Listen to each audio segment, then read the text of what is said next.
बच्चों को नमस्कार। आने जाने में कोई परेशानी नहीं हुई? नहीं। जैसा कि आप सभी को मालूम है बच्चों कि 10वीं और 12वीं क्या है, बोर्ड है। ठीक है, बोर्ड परीक्षा। इसमें हमें बहुत मेहनत करने की आवश्यकता है। जब तक हम मेहनत नहीं करेंगे तब तक हमें अच्छे अंक प्राप्त नहीं होंगे। हमारी सरकार चाहती है कि बच्चों की पढ़ाई लगातार जारी रहे, इसलिए पढ़ाई तुम्हारे द्वार का उन्होंने बड़ा स्कीम तैयार किया है।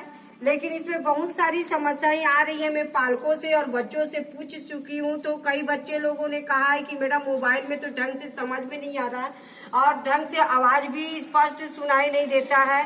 तो इसी मद्देनजर रखते हुए मैंने आज सोचा कि क्यों ना मैं बच्चे लोगों को अपने घर बुलाकर 40 मिनट के कालखंड में बच्चों को अपने विषय से संबंधित अध्यापन कार्य प्रारंभ करूं। तो इसलिए आज मैं आप लोगों को कक्षा 10वीं की हिंदी के अध्यापन कार्य प्रारंभ कर रही हूँ, समझा रही हूँ। और ये जो है बहुत ही सार्थक होगा, क्योंकि मोबाइल आप लोगों के पास नहीं है, आप गांव के बच्चे हो, सभी बच्चों के पास स्मार्टफोन नहीं है।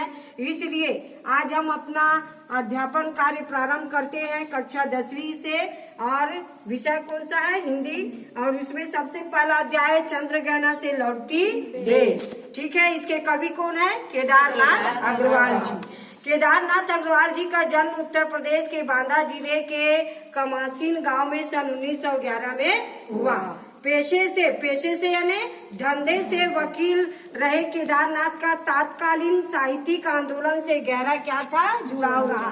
तात्कालीन यानी अभी के वर्तमान के घटनाएं। ये प्रगतिवादी धारा के प्रमुख कवि माने जाते हैं। कौन सी धारा के? प्रगतिवादी काव्य धारा। जन सामान्य का संघर्ष और प्रकृति सौंदर्य उनकी कविताओं का प्रमुख विषय रहा है। इनकी प्रमुख रचनाएं निम्नलिखित है: नींद के बादल, युग की गंगा, फूल नहीं रंग बोलते हैं, पंख और पतवार तथा कहे केदार खरी खरी आदि इनकी प्रमुख क्या है? रचनाएं हैं। उन्हें सोवियत लैंड नेहरू पुरस्कार और साहित्य अकादमी पुरस्कार से सम्मानित किया गया। तो इस तरह से केदारनाथ अग्रवाल जी ने अपने जीवन के अधिकांश समय साहित्यिक काव्य रचना में समर्पित किया है। तो आइए कक्षा 10वीं में उनके लिखी कविता चंद्रग्रहण से लौटती बेल।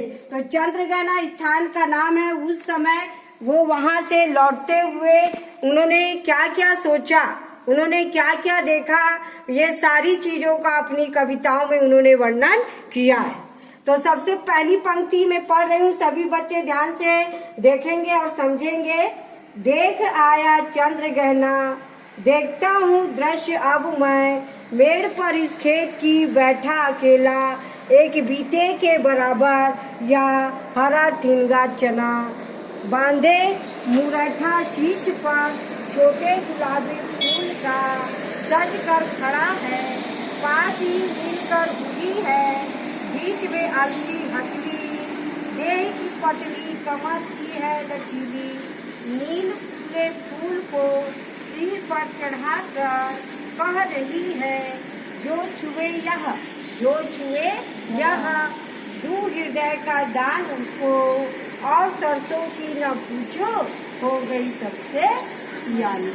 तो यहाँ पर केदारनाथ अग्रवाल जी कहते हैं कि सबसे पहले हम संदर्भ को देखेंगे कि प्रस्तुत पद्यांश हमारी पाठ्य पुस्तक के पाठ रचिता श्री केदारनाथ अग्रवाल जी से चंद्रग्रहण से लौटती बेल से लिया गया।